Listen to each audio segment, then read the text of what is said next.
ಎಷ್ಟು ಗಂಟೆ ಕೊಟ್ಟಿರಿ ಅವರಿಗೆ ಬಿಸಿ ಊಟಿಗೆ ಇವತ್ತು? 2 ಗಂಟೆ. ಕಾರಣ ಎದಕ್ಕೆ ಕಾರಣ? ಅದೇ ಅಕ್ಕಿ ಇದ್ದಿಲ್ಲ, ಅಕ್ಕಿ ತೊಗೊಂಬಂದು ಮಾಡಿ. ಅಂದರೆ ನಿನ್ನೆ ನಿಮ್ಗೆ ಅಕ್ಕಿದೆ ಅಂತ ಗೊತ್ತಿದ್ದಲ್ವಾ? ಅಕ್ಕಿ ನಿನ್ನೆನ ತೊಗೊಂಬಂದು ಮಾಡಿ. ಹಾಂ,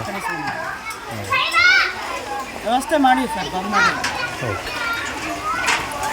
ಅದೇ ಲೇಟ್ ಆಯ್ತು ಅಂತೇಳಿ ಗೊತ್ತಾಯಿತು. ಲೇಟ್ ಆಯ್ತು, ಇವತ್ತೇ ಲೇಟ್ ಆಗಿತ್ತು ಸರ್.